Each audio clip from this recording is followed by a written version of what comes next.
방송에서 제공하는 투자 정보는 투자 판단에 대한 조언입니다. 방송에서 제공하는 주식의 가치, 가격 상승 및 가격 하락에 대해서는 방송사에서 보장하지 않습니다.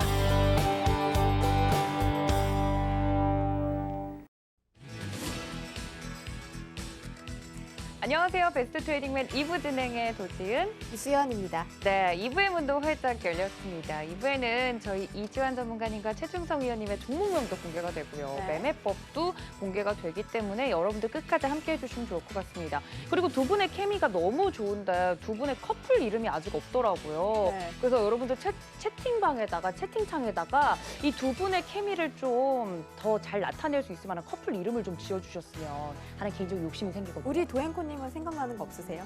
이지환 의원님 이름이 이지, 주식이 좀 쉽다 해서 이지 하고 최충성 의원님께 잘 붙으면 좋을 것 같은데 네. 아직 제 머릿속에 아직 딱 떠오르는 커플명은 없더라고요. 아, 그래요? 아쉬워요. 수연님 것도 얼른 생각해 주세요. 아셨죠? 알겠습니다. 채팅창에서 좀 힌트를 얻어야겠네요. 그러니까요. 일단 오늘 시장 이야기는 앞서서 일부에서 자세하게 해드렸기 때문에요. 간단하게 오늘 시장 왜 롤러코스터 장세였는지 수연 앵커가 설명해 주시겠어요? 네, 코스피 시장 먼저 살펴보시죠.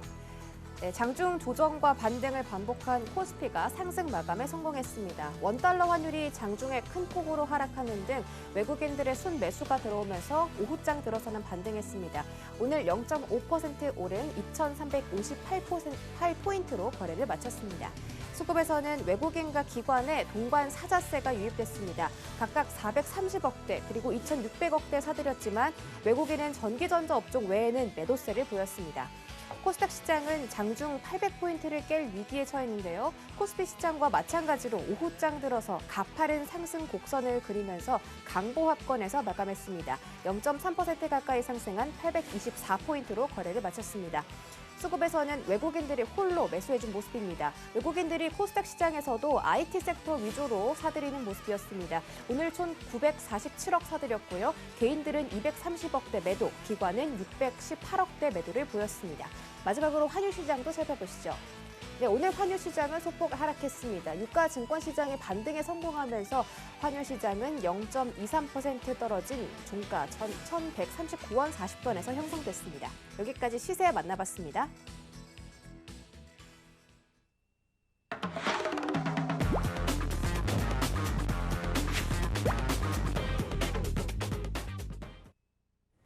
네, 2부의 첫 번째 코너죠. 마켓 초이스 시간입니다. 오늘 외국인과 기관 그리고 개인은 어떤 종목을 선택했는지 알아볼 텐데요. 먼저 외국인의 선택 만나보시죠.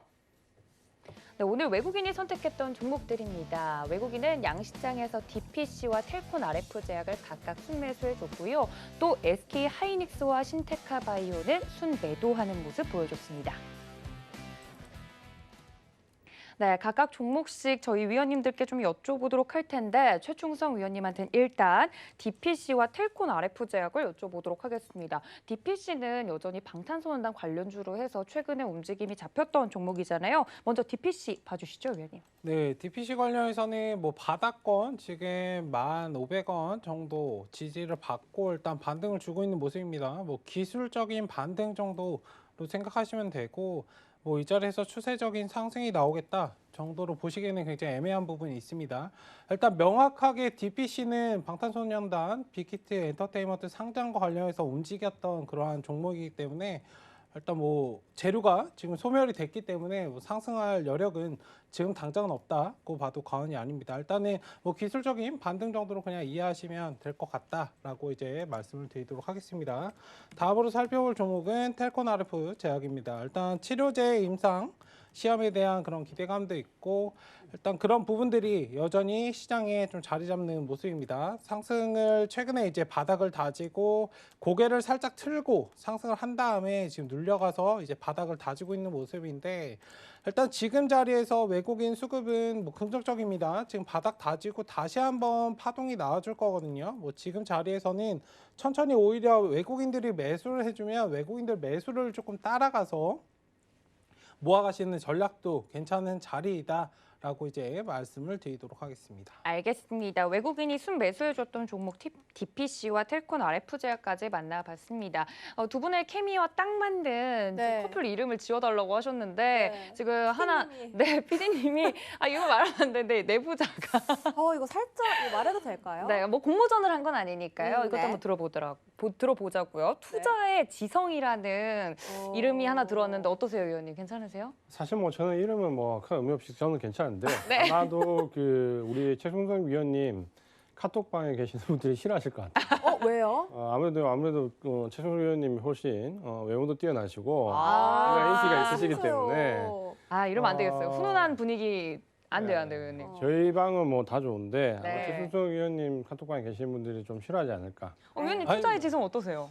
저는 괜찮은데요. 그래요? 안 돼. 저희가 좀 더 좀 신박한 직관적이고 이름으로. 신박한 이름으로 좀 더 다시. 받아보도록 하겠습니다. 투자의 지성을 일단 후보 중에 하나로 남겨두는 걸로 하고요. 네, 이재한 위원님께 네. 네, 외국인들이 매도했던 종목들 바로 알아보도록 하겠습니다. SK하이닉스와 신테카 바이오죠. SK하이닉스는 또 오늘 이 낸드, 인텔에서 낸드 인수했다는 소식도 있었잖아요. 근데 윗꼬리가 왜 이렇게 많이 달린 거죠? 단기 차익 매물이 나왔다라고 보면 될 것 같고요. 잠깐 이제 화면을 조금 보면 SK 하이닉스 같은 경우는 수급 상황을 조금 보면 사실 8월 달까지 하락을 굉장히 큰 폭으로 할 때까지는 개인들이 신용 융자 잔액 10위 안에 계속해서 랭크됐었던 종목입니다. 근데 이 종목이 8월 달 저점을 찍고 9월 달 반등하면서 외국인들이 이제 급박하게 많이 샀던 종목이고요. 여기 보시면 SK 하이닉스가 최근 1개월 동안 외국인들이 가장 많이 금액적으로 샀던 종목 2위에 랭크되어 있습니다. 1위가 LG화학인데 2위가 SK 하이닉스입니다. 그러니까 그만큼 SK 하이닉스를 많이 샀다는 얘기고 사실 오늘 이제 일부 매도가 나왔지만 그 부분이 큰 부분은 아니다. 단지 아마 좀 단기 수익 관점에 들어온 외국인들이 이번 기회를 활용해서 차익 매물을 조금 내놓았다라고 좀 보시면 될 것 같고요. 반면에 전체적으로 지금까지 SK 하이닉스를 매수한 외국인들은 최근 1개월 동안 보시면 1,000만 주 이상 매수를 했기 때문에 상당히 이제 이 폭이 크기 때문에 아마도 SK 하이닉스 대해서는 전체적으로 긍정적인 기조를 좀 이어갈 것이다. 다만 단기적으로 이런 호재를 활용해서 차익 매물은 조금 나올 수 있다라는 관점으로 이해를 하시면 될 것 같고요. 최근에 이 메모리 반도체 관련 주가를 좀 보시면은 상당히 흐름이 괜찮습니다. 그 부분을 조금 더 우리가 종목별로 좀 확인을 해보면 미국 같은 경우도 지금 보시면은 마이크론 테크놀로지 주가를 잠깐 좀 보시면은 대부분의 종목 흐름들이 상당히 어려움을 겪고 있는 와중에서도 이 마이크론 테크놀로지 주가를 보시면은 지금 현재 계속해서 우상향하는 모습을 좀 보여주고 있거든요. 대부분의 기술주들이 지금 현재 조정을 받고 있는데 반해서 마이크론 테크놀로지는 직전 고점은 이제 갱신하기 직전까지 올라가 있습니다. 그러니까 이런 모습들이 삼성전자도 지금 보시면은 역시 흐름 자체가 전체적으로 상당히 좋게 나오고 있습니다. 그러니까 이런 부분들을 좀 보신다면 삼성전자, 뭐 SK 하이닉스, 마이크론 테크놀로지 메모리 반도체 관련 종목들이 상당히 큰 폭으로 잘 가고 있기 때문에 너무 부정적으로 볼 필요는 없다. 다만 오늘 외국인들의 매도는 단기적인 차익 매물 일부가 나왔다라고 이해를 좀 하시면 될 것 같습니다. 네. 두 번째 이제 외국인들이 매도했던 종목 말씀드릴 종목은 신테카 바이오인데요. 뭐 이 종목은 전형적으로 테마라고 생각을 좀 하시면 될 것 같습니다. 이 종목의 흐름을 보시면은 굉장히 가파르게 올랐죠. 굉장히 가파르게 올랐는데 다만 이제 지금 10월 초에 이제 정점을 찍고 이제 내려가는 모습을 보이고 있는데 정점을 찍고 내려가는 구간 안에서 보시면은 기관이나 외국인들이 상당히 큰 폭으로 매도를 좀 하고 있습니다. 그러니까 이 종목이 올랐던 가장 큰 이유는 코로나19 치료제와 관련된 후보 물질 특허를 냈다. 그러니까 코로나19 치료할 수 있는 어떤 물질과 관련된 부분에서 특허를 했겠다는 부분인데 이 부분 때문에 굉장히 급하게 올랐고 이 급하게 오른 이후에 외국이나 기관들이 큰 폭으로 차익 실현을 하면서 주가가 좀 밀리고 있습니다. 저희가 이제 프로그램 서두에 좀 말씀을 드렸는데 지금 미국 시장을 보면 시장이 굉장히 어려운 가운데서 행보 구간을 좀 겪고 조정을 겪고 있지만 최근에 보시면은 성장주라든지 경기 확대와 관련 종목들이 그래도 조금씩 꿈틀거리는 데 반해서 코로나19와 관련된 종목들, 비대면 관련된 종목들, 치료제, 장비, 소모품 이런 관련 쪽으로는 대거 지금 공매도가 들어오고 있습니다. 그러니까 이런 부분들을 보신다면은 지금 코로나19와 관련된 종목들 중에서 상승했던 종목들에 접근하시는 전략은 상당히 위험하다라는 부분은 조금 인지를 하시고 우리 시장에 지금 공매도가 제한 조치가 되어 있기 때문에 공매도가 직접적으로 많이 들어올 수는 없지만 미국 시장을 좀 빗댄다면 흐름이 좋지는 않을 것이다라는 부분을 조금 인지를 하고 대응하는 부분이 필요하다 말씀을 좀 드리겠습니다. 네. 신테카 바이오는 지금 이제 차익 매물이 기관과 외국에서 나왔기 때문에 아마 기술적으로 좀 궁금하실 건데 반등이 나오면 정리하는 방향으로 좀 잡자 이렇게 말씀을 드리겠습니다. 네, 알겠습니다. SK하이닉스와 신테카 바이오 왜 매도세가 나왔는지 자세하게 설명해 드렸고요. 다음으로는 기관이 선택한 종목들 지금 바로 만나보시죠. 오늘 기관이 선택한 종목입니다. 코스피 시장에서는 현대모비스 순매수 나왔고요. 코스닥 시장에서는 BH 사들였습니다. 반대로 코스피 시장에서는 KEC 매도했고요. 코스닥 시장에서는 K사인 매도 나왔습니다. 네, 지금부터는 이제 기관이 선택한 종목들 만나보도록 할 텐데 첫 번째 종목이 현대모비스입니다. 현대모비스는 오늘 6% 넘는 상승률이 나왔거든요. 앞으로 좀 주가 흐름 괜찮을까요? 그러니까 이제 우리가 이 부분을 펀더멘탈 연관지어서 좀 해석하기는 어렵고요. 네. 지금 현재 그 현대차가 정의선 사장 체제로 이제 대표이사 체제로 바뀌면서 이제 새로운 이세 경영에 대한 기대감, 거기서 지배 구조가 좀 개편되지 않을까라는 어떻게 보면 기대 심리가 좀 반영이 되는 거죠. 그러니까 만약에 지배 구조가 개편되는 데 대한 이전의 사례를 좀 보면 현대모비스나 글로비스를 좀 활용해서 지배 구조를 개편하는 움직임을 보였기 때문에 이번에도 아마 그런 부분이 나온 건 아니죠. 나온다면은 현대모비스가 어떤 일정 역할을 할 수 있지 않을까라는 기대감이 좀 있습니다. 그러니까 그런 부분 때문에 주가는 좀 움직였다라고 좀 보면 되는데 문제는 지금 현재 현대차 계열에 대한 종목들의 주가 반응 정도를 보면 현대차나 기아차, 현대글로비스, 뭐 현대제철까지 포함을 해서 대부분 주가 상승률이 큰 폭으로 나왔고 흐름도 굉장히 나쁘진 않습니다. 물론 최근에 이제 차익 매물이 조금 들어오면서 주춤거리긴 하지만 현대모비스 같은 경우는 주가의 등락률을 좀 보시면은 생각만큼 그렇게 많이 높게 나오지 못했습니다. 그러니까 그 부분이 왜 그러냐면 이제 펀더멘탈 상에 어느 정도 한계성이 좀 있다라는 부분이 대두가 되는데 이 부분은 현대모비스뿐만이 아니라 자동차 관련되어 있는 종목들 중에서 부품 장비 업체들이 갖고 있는 공통적인 부분입니다. 뭐냐면 지금 현재 추세가 우리가 알고 있는 가솔린이나 디젤차에서 친환경차, 하이브리드라든지 혹은 전기차, 수소차 방향으로 가면서 한번 생각해 보시면 됩니다. 단순하게. 우리 지금 타고 있는 차가 만약에 수소차, 전기차로 갔을 때 그 안에 들어가는 부품의 수가 얼마나 줄어들까요? 우리가 그냥 단순하게 생각해도 내연기관을 사용할 때보다 전기 배터리로 가는 자동차를 만들게 되면 굉장히 부품수가 줄어들게 되겠죠. 그러면 어떻게 될까요? 부품 장비 업체들은 굉장히 곤욕스러운 입장에 처해지겠죠. 그래서 지금 정부에서도 이런 부분 때문에 자동차 그러니까 장비 부품 업체들에 대한 지원책을 정책적으로 내놓고 있습니다. 그러니까 이런 부분들을 본다면 현대모비스뿐만 아니라 자동차 관련되어 있는 부품 장비 업체들은 전부 다 상당히 그렇게 주가 흐름이 좋지는 않습니다. 그래서 예전에 현대차가 반등이 나올 때 가장 반등의 폭이 컸던 부분이 현대모비스였는데 지금은 그렇지 않다라는 거죠. 그러니까 이런 부분들을 조금 인지를 하신다면 펀더멘탈적으로 지금 본다기보다는 현대모비스는 일단 지배구조 개편에 대한 이슈로 주가가 올랐고 접근을 하고 있다. 그러니까 단기적인 관점으로 조금 접근하는 전략이지 현대모비스가 현대차가 가지고 있는 친환경 수소차 관련된 부분에서 어떤 큰 역할을 할 것이다라고 기대하기는 어렵다 이렇게 말씀을 좀 드리겠습니다. 그래요. 다음으로는 BH도 오늘 기관이 사들였는데 7% 넘게 상승했더라고요. BH 같은 경우는 좀 기대 심리가 있습니다. 그러니까 이 종목 같은 경우는 먼저 살짝 실적을 좀 볼 필요가 있는 종목인데요. 네. BH 같은 경우는 실적도 상당히 좀 괜찮게 나오고 있습니다. 그러니까 대부분의 지금 코로나19 이후에 급락했던 부분들이 어려움을 겪고 있는데 BH는 전체적으로 매출액도 영업이익도 늘어납니다. 보시면 2019년도에 한 6천억대까지 매출액이 좀 줄었는데 6,500 정도까지 올해 최근 3년 내 이제 4년의 최고치죠. 8,100억까지 예상을 좀 하고 있고 실적도 예전에보다는 아니지만 작년 600억대로 내려앉았다가 올해는 한 780억, 한 800억 가까이 회복하는 모습을 좀 보여줄 거라 기대합니다. 그러니까 이 BH가 가지고 있는 성장 모멘, 그러니까 이슈는 두 가지가 있는데 첫 번째는 FPCB라는 부분이 지금 현재 뭐 5G 관련된 2차 전지, 전장 부품 관련된 부분 쪽 여러 가지 영역에서 MLCC와 이 FPCB 관련된 부분 성장성이 굉장히 클 것이라는 기대감이 있습니다. 그러니까 실적이 좋을 것이라는 FPCB에 대한 기대감이 일단 반영이 되고 있고, 또 한 가지는 우리가 알고 있는 것처럼 BH는 아이폰 관련된 부분에서 부품을 납품하는 회사에 대한 이슈. 그러니까 최근에 아이폰 12가 나오면서 거기에 대한 기대감, 이 두 가지가 주가를 견인할 수 있는 원동력이 되는데, 아마도 기관들은 바로 이런 부분들 때문에 매수의 움직임을 좀 보였다라고 이해를 좀 하시면 될 것 같고요. 다만 지금 현재 왔다 갔다 하면서 기관들이 좀 매수하는 부분들은 전체적으로 좀 길게 놓고 매수했던 부분들 보면 여전히 매수의 주체는 개인들이기 때문에 최근에 이런 이제 이슈와 관련된 부분들이 서서히 기간 쪽으로 조금씩 매기가 옮겨가고는 있지만 여전히 매수의 주체는 개인이라는 부분도 좀 이해를 하시면서 선별적으로 좀 접근하는 전략이 좀 필요하다라고 말씀을 드리겠고요. 네. 기술적인 부분을 보면 상당한 기간 지금 7월달에 조정을 받고 지금 반등이 나오기 때문에 기술적으로는 괜찮은 모습을 좀 보여주고 있습니다. 다만 수급적인 한계를 가지고 있다라는 부분은 이해를 좀 하시고 기대치를 조금 낮추고 접근하는 전략이 좋겠다. 이렇게 말씀을 드리겠습니다.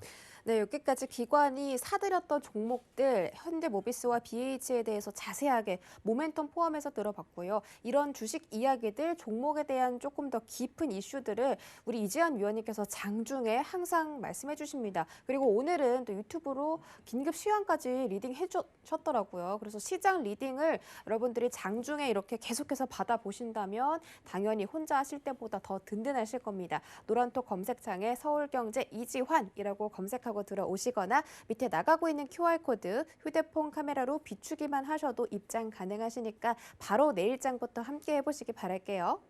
자, 그렇다면 기관이 매도했던 종목들도 만나보도록 하겠습니다. 각각 KC와 K사인인데요. KC 같은 경우는 위원님 경고 딱지가 붙어 있더라고요. 기관이 매도를 해서 그런지 오늘 15% 넘게 빠져서 많은 분들이 좀 어제는 흐름이 좋았는데 또 그대로 반납했더라고요. 어떻게 해볼까요, 위원님? 네, 일단 최근에 많이 상승을 했고 상승에 따른 차익 실현 매물이 좀 나왔다, 흔들기 모습이 나왔다 정도로 보시면 될 것 같습니다. 일단 뭐 기술적으로 눌린 부분이고 상승을 했으니까 조금 쉬어가야죠. 일단은 뭐 그렇게 눌렸다 정도로 보시면 됩니다. 다만 5일선은 좀 지지해주고 있는 모습입니다. 아직 추세는 완전히 꺼지지 않았으나 뭔가 반등에 대한 그런 모습을 정확하게 좀 만들어주지 않으면 지금 상황에서는 조금 힘들 수 있다. 2,500원 기준선, 2,500원보다 조금 높게 잡으셔도 될 것 같은데 일단 2,500원 정도 넓게 2,500원 정도 보시고 이 자리 정도 봉의 중간 정도는 좀 지지를 받는지를 확인하고 반등이 나오는지를 좀 확인하셔야 돼요. 만약에 이 자리가 중간 봉 정도를 지지해주지 않으면 하단으로 또 빠졌다가 돌아서 이제 상승을 할 수 있습니다. 뭐 위에서 잡으셨으면 오히려 더더욱 이 기준 라인을, 손절 라인을, 지지 라인을 좀 잘 체크를 하셔야 될 거고, 수익권이시신 분들도 뭐 수익을 확보하지 않으셨다면 저 라인을 깨면 수익을 어느 정도 조금 챙겨 가시는 그런 전략으로 대응을 하셔야 될 것입니다. 일단 기관이 빠져나간 이유가 있기 때문에 오늘 거래량만 봐도 매도 거래량이 훨씬 많이 있습니다. 매수 거래량보다는 일단 물량을 어느 정도 빼고 돌아갈 수 있기 때문에 아무리 좋은 종목도 계속적으로 좀 유동적으로 반복 대응하지 않으면 화를 입을 수 있다는 점 좀 유의해서 대응을 해주시면 좋겠습니다. 네. 다음으로 살펴볼 종목은 K사인입니다. 네, K사인 관련해서는 이제 보안 관련주 4차 산업과 관련해서 제가 4차 산업의 꽃이라고 말씀을 드렸었는데 일단 보안 관련주는 뭐 외국인들이 매도를 하면 오히려 더 기관이 오늘 매도하는 모습을 보였는데 외국인이나 뭐 기관이 물량을 덜어내면 뭐 더 좋다라고 보고 있습니다. 뭐 바닥권에서 더 많이 모아갈 수 있는 자리이고 오늘 나간 자리는 사실상 뭐 큰 의미는 없습니다. 그냥 하단에서 일단 저점을 조금 만들어가고 차트를 만들어가려고 좀 다듬어가려고 하는 모습이기 때문에 61선, 121선만 잘 지지해주는 선에서 천천히 모아가시면 될 것입니다. 그리고 중기적인 관점에서 보안 관련주는 이제 중기적인 관점에서 4차 산업, 뭐 보안 이지만 4차 산업과 관련해서는 중기적인 관점에서 괜찮다라고 계속적으로 말씀을 드렸고 일단 차트상으로 조금 확대해서 이렇게 보시면은 그냥 바닥권에 있어요. 사실 지금 자리에서 등락은 큰 의미가 있지 않습니다. 뭐 중장기적으로 쭉쭉 끌어가시면 뭐 4,000원 이상도 충분히 가줄 수 있다라고 보고 있습니다. 다만 그 안에서 유동적으로 좀 대응을 하셔야 될 거고 수급이 돌아왔다가 다른 쪽으로 순환매가 돌았다가 계속적으로 반복되는 움직임이 있기 때문에 유동적으로 지금 상황에서는 1,500원 구간인데 조금 더 하락 추세가 안정이 되고 상승으로 좀 우상향으로 돌아오려는 모습을 보인다면 그 자리에서 천천히 매수하시는 그런 전략으로 보시고 뭐 목표 가격은 2,000원 정도 다시 가줄 수 있다고 보고 있기 때문에 네, 잘 끌어가시면 좋을 것 같습니다.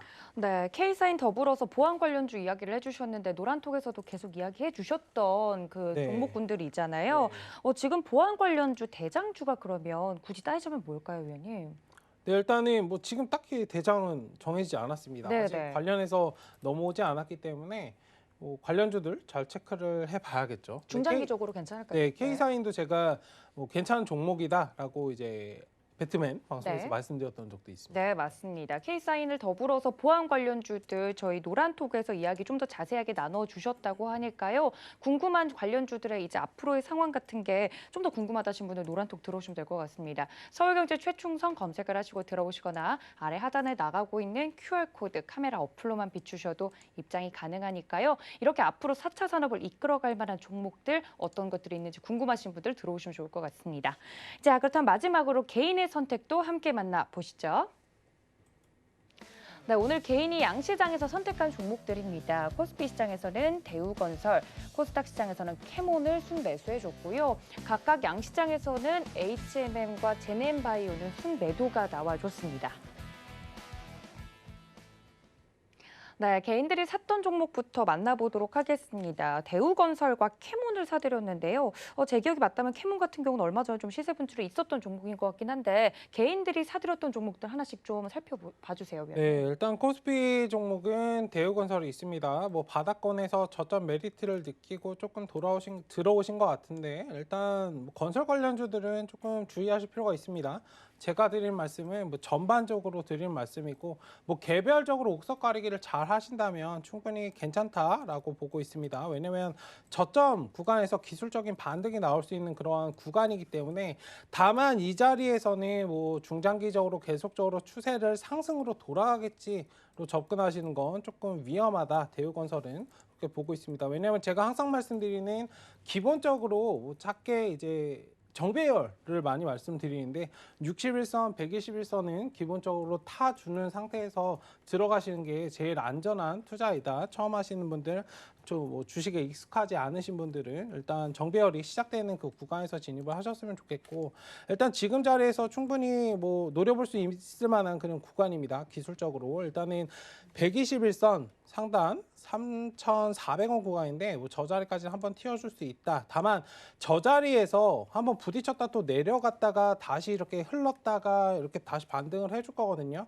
그런 모습들을 정확히 보이고 우상향으로 확실히 틀어가는 모습을 보여야 얘는 그때부터 추세적으로 상승을 해줄 겁니다. 항상 매수세가 외인들, 기관하고 거꾸로 이제 움직이는 그런 것들을 좀 잘 생각을 해보시면 좋을 것 같고요. 물론 매집은 충분히 하고 있는 상태입니다. 다만 너무 멀리 보지 마시고 왜냐면 이게 추세적으로 계속적인 하락이에요. 이 자리에서 샀던 사람들도 기술적인 반등이 나왔을 거고 저점이라고 생각했던 사람들이었을 거고 뭐 이 자리도 마찬가지고 이 자리도 계속적인 추세 하락이기 때문에 이런 모습들을 확실히 돌아 올리려면 그런 모습들이 좀 필요하다. 물론 영업이익 이번 연도 그리고 내년부터는 점차적으로 뭐 추정치가 증가하려는 모습을 보이고 있기 때문에 뭐 업황 자체나 기업에 있어서는 충분히 뭐 괜찮은 모습이다. 다만 이런 부분들, 긍정적인 부분들은 차트의 흐름과 맞아 떨어져야 시너지가 나는 것이거든요. 일단 그런 부분들을 조금 잘 체크를 하셨으면 좋겠습니다. 뭐 나쁜 종목은 아니나 지금은 추세를 좀 지켜보셔야 될 때이다라고 말씀을 드리도록 하겠습니다. 네. 네, 다음으로 살펴볼 종목은 캐몬입니다. 어제 올랐던 만큼 오늘 또 많이 빠졌네요. 네, 굉장히 많이 상승을 하다가 이제 제가 오전에 이제 매매 시그널에서 이 종목을 말씀을 드렸었는데 일단 4,500원을 강하게 좀 뚫어 올려주지 못하면 눌릴 것이다라고 말씀을 드렸었어요. 일단은 지금 뭐 그런 코로나 백신 그리고 아웃소싱이 계속적으로 이슈가 되고 있는데 어제 오늘 길게는 3일 전부터 계속적으로 올라오는 모습을 보이다가 상단 매물에 좀 부딪혀서 눌리고 있는 모습입니다. 아직 추세가 완전히 꺼진 부분은 아니지만 이 자리에서 힘을 조금 더 받았으면 좋겠어요. 강하게 이 자리에서 뭔가 들어 올리려는 모습을 보이지 않으면 하단으로 살짝 오히려 눌렸다가 이제 돌아갈 수 있기 때문에 그만큼 시간 소요가 될 수 있습니다. 지금 공격적으로 오늘 고점 구간에서 매수하신 분들은 5일선 지지나 이 정도까지는 확인을 하시고 좀 빠져나오시는 전략으로 대응하시면 좋겠고 수익 중이신 분들은 조금 수익을 너무 욕심부리지 마시고 기계적으로 요즘 시장에서는 조금 기계적으로 대응하는 게 굉장히 중요합니다. 시장이 굉장히 불안정할 때는 사람들이 차익 실현을 하려고 하는 현금 확보를 하려고 하는 욕구가 굉장히 강해지기 때문에 기대감을 가지고 올라가네 더 올라가겠지로 접근하시기보다는 올라가니까 어느 정도 내가 수익을 기계적으로 그게 절반이든 절반 이상이 안 되더라도 어쨌든 수익을 챙기고 가신 그런 전략으로 좀 대응을 하셨으면 좋겠습니다. 어쨌든 추세는 살아 있습니다. 코로나 관련해서 계속적으로 이슈가 있기 때문에 추가적으로 상승을 해줄 것이나 지금은 유동적으로 잘 대응을 하셔야 된다라고 이제 말씀을 드리도록 하겠습니다. 네, 이렇게 개인이 매수했던 종목들도 만나봤습니다. 여기에 대해서도 여러분들 꼭 참고해 보시면 좋을 것 같고요. 캐몬 같은 경우는 또 방송에서 이야기를 해주셨던 종목이라고 하니까 만약에 거기에 의해서 좀 후속적으로 조치가 좀 필요하다 하시는 분들 오늘 말씀해 주신 사항까지 참고 부탁드립니다. 네, 다음으로는 개인들이 순 매도했던 종목도 살펴보도록 하겠습니다. HMM과 제넨바이오인데요. HMM은 참 주가가 여태까지 너무 가파르게 상승을 해왔는데 앞으로 좀 조정세는 안 나올까요, 위원님? HMM이 이제 주가가 예전에 이제 현대 상승이 좀 많이 올랐던 이유는 실적과 관련된 부분이 있습니다. 우리가 그 해운업종을 얘기할 때 상당히 몇 년 동안 계속했던 부분이 실적이 약하고 상당히 어렵다라는 부분, 중국의 저가업체가 굉장히 어렵다는 부분이고 특히 이 해운업체는 우리가 보통 이제 두 가지로 통상적으로 나눕니다. 그러니까 운반하는 형태에 따라서 컨테이너선이냐 아니면 벌크선이냐 이렇게 해서 벌크선은 보통 석유라든지 석탄 이런 부분, 자원 같은 이런 부분을 이동하는 운반하는 수단인데 벌크 운임지수는 그동안 많이 올랐기 때문에 좀 나아졌는데 컨테이너 운임은 언제 오를지 모른다라는 상당히 몇 년 동안 해왔던 얘기인데 그게 올해 어떻게 보면 처음으로 좀 바뀌었습니다. 그러니까 벌크 운임지수는 상당히 급락을 했고 컨테이너 운임지수는 좀 올랐습니다. 이제 그러다 보니까 HMM 주가 실적이 좀 좋아졌고요. 또 한 가지는 최근에 이제 여러 가지 정책적으로 좀 대응하라든지 이런 부분과 맞물리면서 조금씩 나아지는 부분이 있었고 또 한 가지는 아무래도 유가죠. 그러니까 이런 해운선사들은 유가가 어느 정도 차지하는 비율이 굉장히 비용 측면에서 중요한데 아시는 것처럼 유가가 큰 폭으로 내려와 있었기 때문에 이런 비용적인 부분은 내려가고 운임은 올라가는 실적은 좋아질 수밖에 없는 그런 구도를 좀 보였죠. 그러다 보니까 지금 보시는 것처럼 주가는 2,100원에서 지금 상당히 많이 올랐습니다. 7,000원까지 거의 3배 이상 올랐는데 이런 부분들이 이제 주가에 좀 반영이 됐고 한 가지 또 다행스러운 부분을 보시면은 수급적인 부분을 보면 이 HMM 같은 경우는 개인들이 사서 성공한 주식이라고 볼 수 있습니다. 그러니까 최근 1개월 동안에도 200만 주 넘는 모습을 좀 보였고 최근 한 3개월 동안 한 400만 주 가까이 샀습니다. 그러니까 개인들이 보통 매수해서 상당히 대형주들은 어려움을 겪는 데 비해서 이 HMM 같은 경우는 개인들이 사서 상당히 성공했다라고 말씀할 수 있는 주식입니다. 참 아마 최근에 여러 가지 뉴스가 나오면서 오늘 매도분은 일부 이제 차익 실현이 좀 나온다라고 말씀을 좀 드릴 수 있을 것 같고요. 기술적인 부분을 본다면 시세는 여전히 좀 살아 있거든요. 그런 부분에도 반해서 상당히 많은 부분을 매수했기 때문에 지금은 개인들의 일부 차익 매물이 나오고 있다. 하지만 흐름은 여전히 아직 괜찮다. 이렇게 말씀을 좀 드리겠습니다. 두 번째 이제 말씀드릴 종목은 제넨바이오인데요. 제넨바이오는 다 알고 계실 겁니다. 주가가 굉장히 급등을 했고 급등한 이유 이제 이 종목은 테마로 인식을 하시면 되는데 급락했던 부분이 최근에 보시면 대규모 이제 유상증자 얘기가 좀 나왔습니다. 이제 금액적으로도 상당한 부분인데 그 내용을 잠깐 보면 한 500억대 이상 유상증자를 실시한다는 부분인데 제가 이제 오늘 이 시간 외에 수익을 말하다 보면서 유상증자 관련 부분 좀 말씀을 좀 드리고 있는데 이게 뭐 호재일 수도 있고 악재일 수도 있고 유상증자 결정과 함께 또 무상증자 배정도 한다. 어떻게 보면 어떤 펀더멘탈의 변화보다는 펀더멘탈은 상당히 좀 약해지는 부분. 그 다음에 무상증자를 실시하면서 어떤 유동성을 좀 확대시켜 주겠다는 부분. 그러니까 주가의 상승을 좀 어느 정도 많이 노리고 있다라고 말씀을 좀 드릴 수 있는데 사실 뭐 아시는 것처럼 무상증자 한다고 해서 펀더멘탈의 변화는 하나도 없습니다. 한 주가 두 주가 되더라도 시총은 똑같게 되기 때문에 시총이 늘어나는 부분이 아니기 때문에 어떻게 보면 조사면 오사다라고 얘기를 할 수 있겠고 특히 이제 유상증자와 관련 부분에서 보면 이 대규모 유상증자와 실시하는 부분에서도 일정 부분 뭐냐면 운영자금이라든지 뭐 시설 확장과 관련 부분이었고 이런 뭐 운영자금 이런 부분들이 대거 공시가 나와 있기 때문에 사실 그 방향이 그렇게 바람직스럽지도 않습니다. 그러니까 그런 부분들을 좀 참고하시면서 대응을 하셔야 될 것 같은데 고점 이후에 이제 유상증자 얘기가 대규모 유상증자 얘기가 나오고 지금은 이제 주가가 좀 하락하고 있는데 제가 볼 때는 개인들이 매도하는 거에 굉장히 좀 자연스러운 모습이고 다행이라는 좀 생각도 좀 들고 있습니다. 다만 지금 이제 개인들이 매수했던 부분을 보면 최근 한 3개월 동안 거의 한 500만 주 이상 매수를 했거든요. 그러니까 매수폭이 상당히 많습니다. 그러니까 그 부분들을 조금 해소할 필요가 있다라고 말씀드리겠고 한 가지 이제 수급적으로 좀 말씀을 드리면 이런 굉장히 저가 종목에 외국인들이 대량으로 계속해서 꾸준하게 매수하고 있다라는 부분은 어떤 패시브 자금에 의한 바스켓 거래가 아닌 이상에 정책적으로 이 종목을 들어올리기 위해서 매수하는 금액은 아니라는 부분을 꼭 인지를 하고 대응을 하셨으면 좋겠습니다. 기술적으로 보면 지금은 아마도 이제 하락폭이 좀 깊어질 수 있는 위치에 들어와 있기 때문에 매도하는 부분은 상당히 괜찮다. 매도를 좀 하자라고 오히려 더 말씀을 드리겠습니다. 개인들이 매도를 했던 게 좀 똑똑한 선택이었던 것 같네요. 뭐 차익 매물을 출회하기 위해서 했던 선택이라고 보시면 될 것 같고요. 알겠습니다. 지금 HMM과 제넨바이오 왜 매도했는지 알려드렸고 여러분들의 투자 전략 세우기에 많은 도움 되셨길 바라도록 하겠습니다. 네, 그렇다면 이렇게 마켓 초이스는 여기서 마무리 짓고요. 저희는 슬기로운 주식 생활로 다시 돌아오겠습니다. 잠시만요.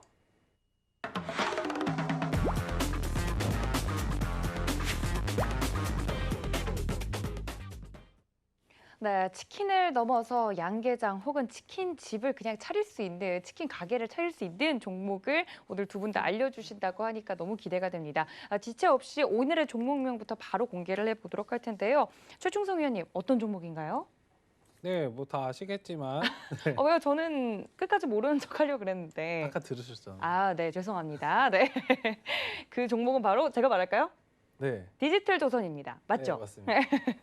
일단 미디어 관련해서 계속적으로 좀 체크를 하시면 좋을 것 같고 지금 대선 관련해서 시즌이 뭐 미국도 미국이지만 미국 뒤에는 우리나라가 있기 때문에 계속해서 이제 인맥 관련주가 어느 정도 움직임이 나올 수 있습니다. 그런 부분들을 오히려 복합적으로 잘 이용을 해서 뭐 저점에 있는 그런 종목들을 충분히 노리신다면 뭐 상승을 잘 노릴 수 있다로 이제 말씀을 드리겠는데 일단 지금 자리 천천히 저점 구간이기 때문에 2,930원 오늘 종가 구간입니다. 일단 이 자리에서 좀 진입을 하시면 좋을 것 같고요. 일단 목표 가격은 1차적으로 단기적인 목표 구간인 3,500원 구간입니다. 뭐 중장기적으로 끌고 가셔도 되는데 일단 지금은 방송에서는 단기 스윙 관점에서만 대응을 말씀을 드리고 일단은 손절가는 2,600원 제시해드리도록 하겠습니다. 일단 방송에서 말씀드리는 것들은 뭐 단기적으로 굉장히 크게 유동성이 발생하는 부분들을 말씀드리진 않습니다. 중장기적으로 천천히 끌어갈 수 있는 그런 종목들을 말씀드리기 때문에 네, 그 점 좀 참고하셔가지고 만약에 대응 방안에 대해서 궁금하신다면 오픈 채팅방 들어오셔서 문의 주시면 감사하겠습니다. 알겠습니다. 최충성 위원님의 치킨 가게를 아예 세울 수 있는 종목 디지털 조선이었습니다. 단기적인 목표가는 제시를 해주셨지만 앞으로 대응이 더 중요한 종목이란 말씀이시죠? 그러니까 노란톡 열어두고 있을 테니까요. 서울경제 최충성 검색하시고 들어오시면 디지털 조선 나도 좀 보고 있었던 종목인데 하시는 분들 앞으로 주가 방향이 좀 궁금하신 분들은 들어오셔서 물어보시면 더욱더 좋을 것 같습니다. 네, 다음으로는 우리 이지환 위원님의 종목 어떤 종목이었을지 지금 바로 공개해 주시죠. 네, 오늘 말씀드릴 종목은 사실은 주식은 아니고 ETF입니다. 타이거 2차전지 테마라는 종목인데 아마 이제 ETF라고 말씀드리면 상당히 거리감을 좀 둘 수 있을 것 같은데 네. 잠깐 화면을 좀 보여드리겠습니다. 그러니까 이 종목이 오. 뭐냐면 타이거 2차전지 테마인데 네. 제가 앞에 말씀을 드렸죠. 여러 가지 종목을 단 하나로 사는 거다라고 말씀을 좀 드렸는데 그러면 이 종목이 어떤 부분을 역할을 하냐면 지금 보시는 것처럼 타이거 2차전지 테마를 사게 되면 그 안에 지금 보시는 것처럼 10종목을 사게 됩니다. 그러니까 LG화학이나 SKC, SK이노베이션, 포스코 케미칼, 삼성 SDI, 에코프로비엠, 일진 머티리얼즈, 솔브레인, 에코프로, RNF처럼 이 10가지 종목을 한 번에 사는 거라고 생각을 하시면 됩니다. 그러니까 우리가 거부감을 느낄 필요는 없고 제가 좀 전에 말씀드렸잖아요. 2차전지 종목을 사야 되는데 도대체 뭘 사야 될지 좀 망설여진다. 이 종목도 괜찮아 보이고 이 종목도 괜찮아 보이고 사실 구분하기 좀 어렵다면 이 10가지 종목을 그냥 한 번에 다 사시면 됩니다. 그게 바로 타이거 2차전지 테마라는 점에서 어떤 뭐 위험한 상품이나 이런 게 전혀 아니고 10종목을 한 번에 사는 상품이다라고 이해를 좀 하시면 될 것 같습니다. 그러면 아무래도 이제 리스크가 큰 종목이구나라고 생각을 하시지는 않을 거고요. 오히려 예를 들어서 지금 같은 경우 LG화학이 물적 분할로 상당히 큰 폭 하락을 했잖아요. 그럼에도 불구하고 2차전지 테마는 그만큼 하락하지 않거든요. 왜냐하면 LG화학은 2차전지 테마 안에서 약 11% 정도 비중을 가지고 있습니다. 그러니까 10%씩 종목을 나눠서 샀기 때문에 오히려 리스크도 분산되는 효과를 좀 가지고 있다. 그러면은 상당히 매력적인 상품이다라고 말씀을 좀 드릴 수 있습니다.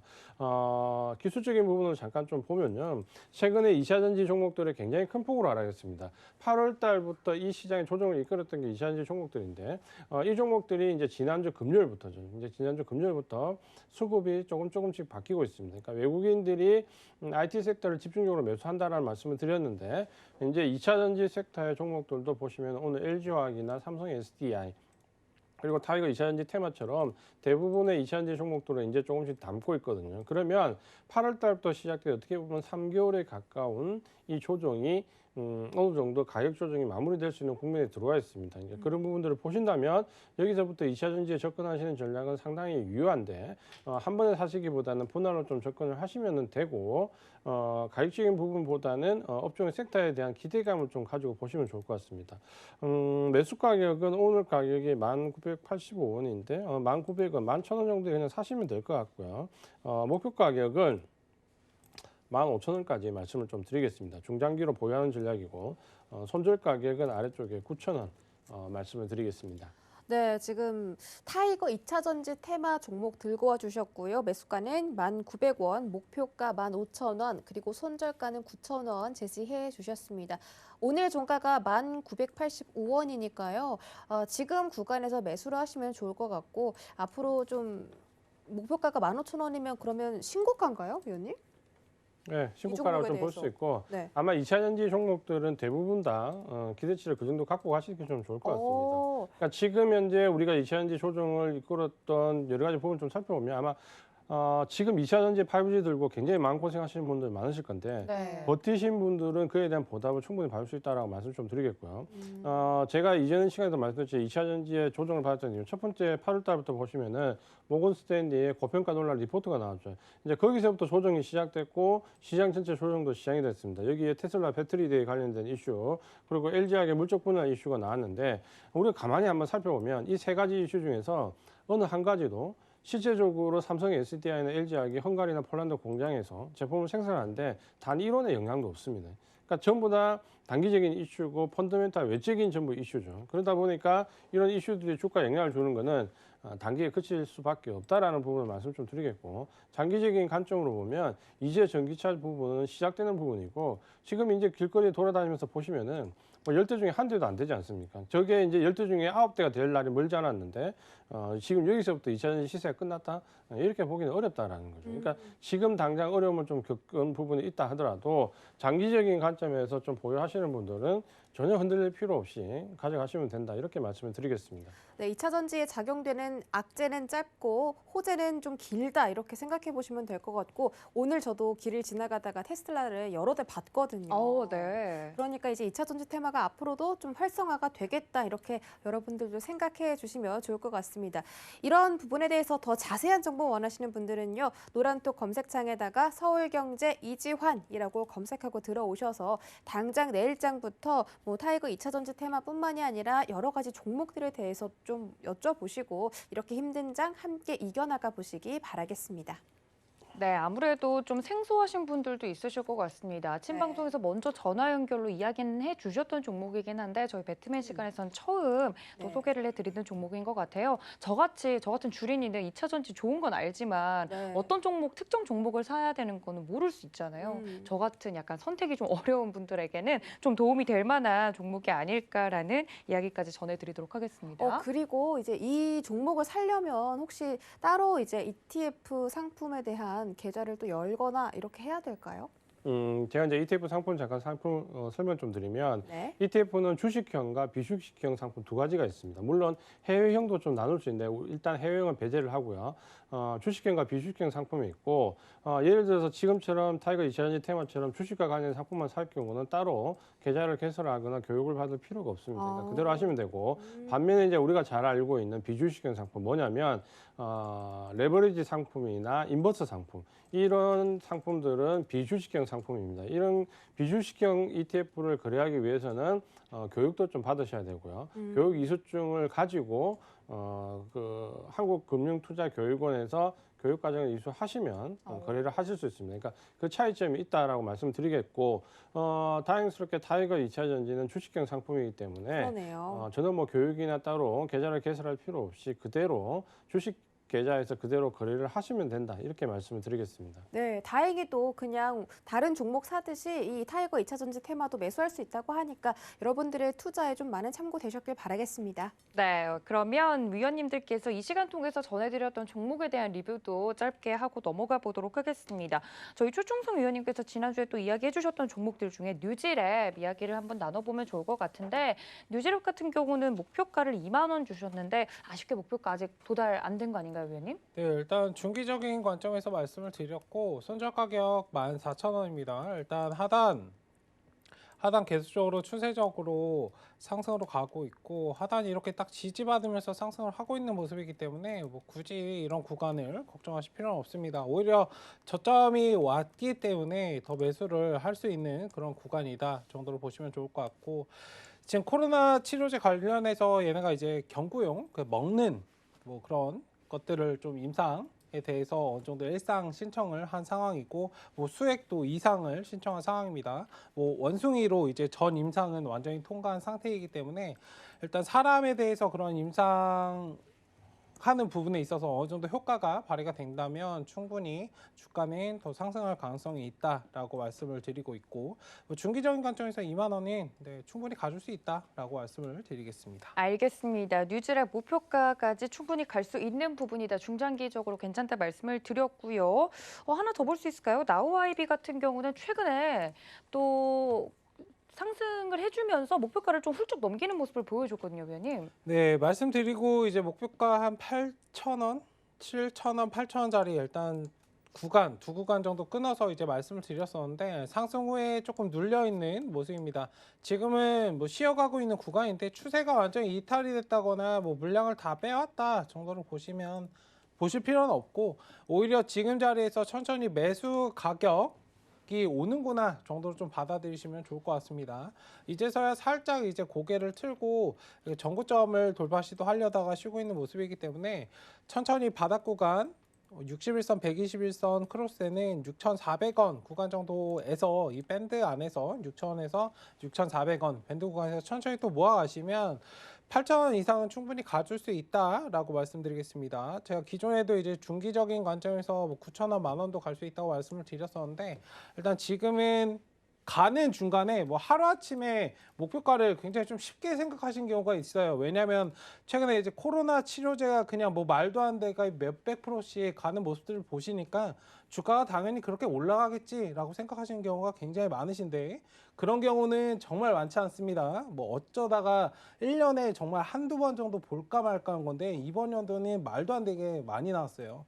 일단은 지금 주가의 흐름은 계속적으로 유동적으로 대응을 하셔야 뭐 상승을 할 수 있다. 사실 이런 게 진짜 주식이거든요. 올라갔다 내려갔다 이렇게 반복하면서 움직이는 것이 주식이기 때문에 그 흐름에 맞춰서 잘 대응을 하셨으면 좋겠습니다. 알겠습니다. 지난 종목들 중에 뉴지렉과 나우 아이비까지 살펴드렸으니까 이 점까지 꼭 참고 부탁드릴게요. 네, 다음 우리 이지환 위원님의 종목도 리뷰해 볼까 합니다. 하나금융지주가 매수가가 28,000원이었는데 지금 34,400원까지 올라왔거든요. 이 배당주로서 좀 매력이 꼽힌 것 같은데 리뷰해 주시겠어요?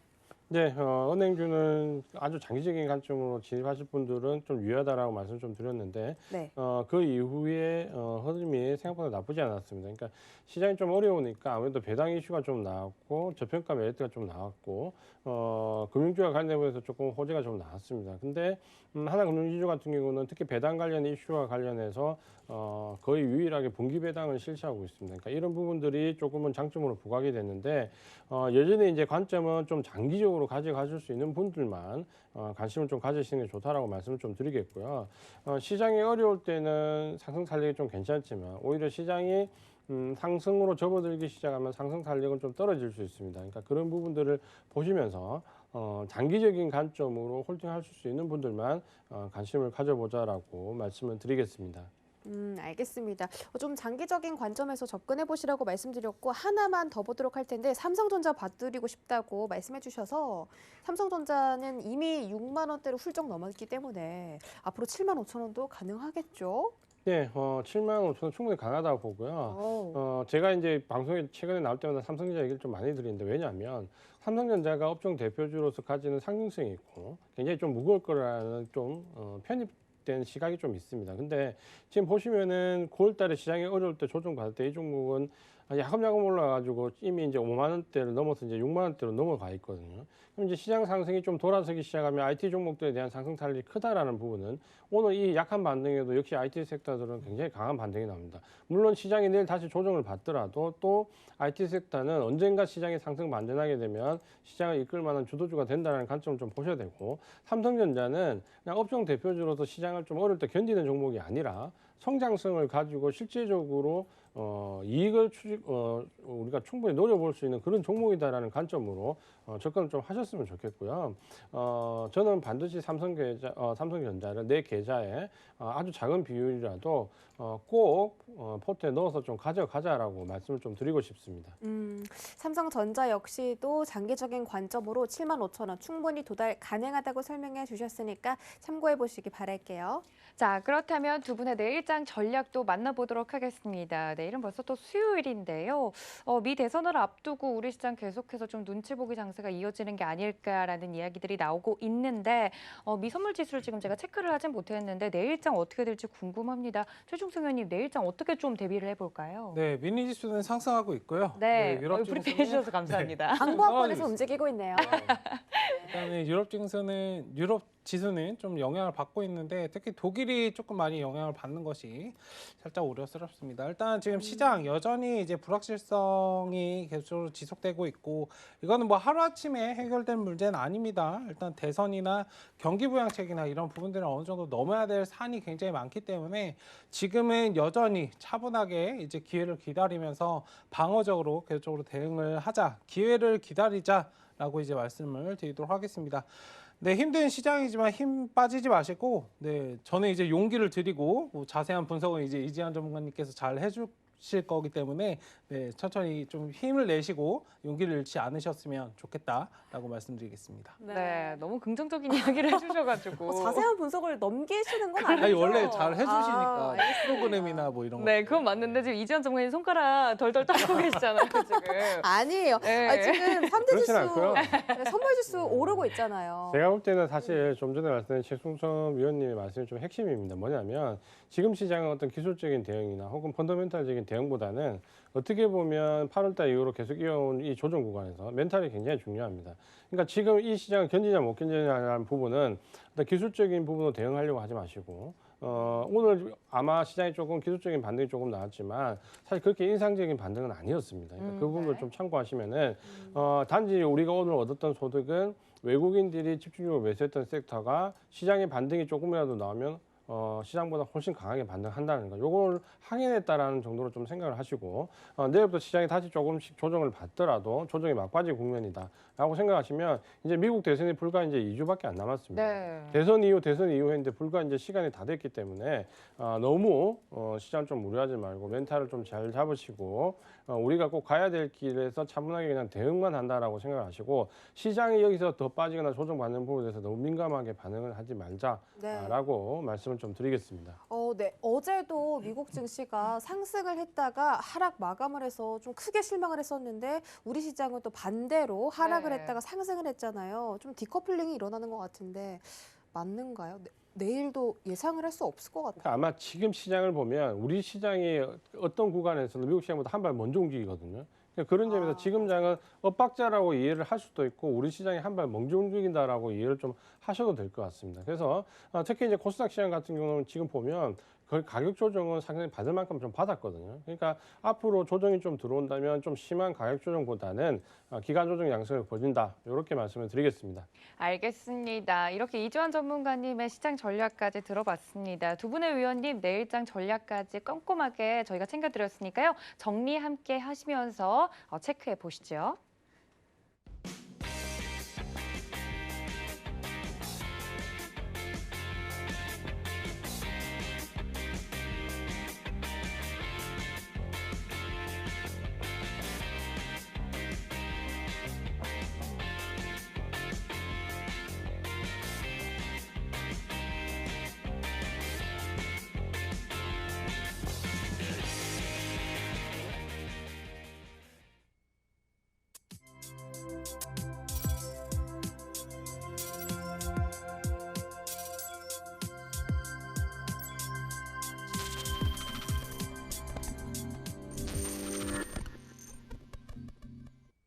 네, 오늘 이렇게 2시간 꽉 채워주신 저희 위원님들 커플 이름이 지어지질 않아서 아무튼 공모를 하겠다고 했으니까 많은 공모 부탁드리고요. 여러분들 두 분의 위원님들 보내드리면서 인사 말씀 나누겠습니다. 위원님들 고맙습니다.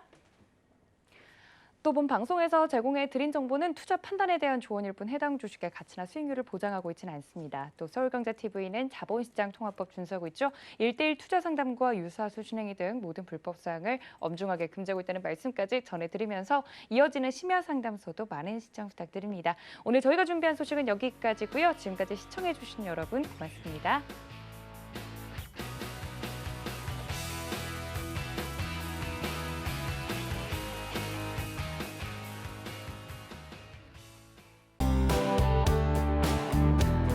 본 방송에서 제공하는 투자 정보는 투자 판단에 대한 조언입니다.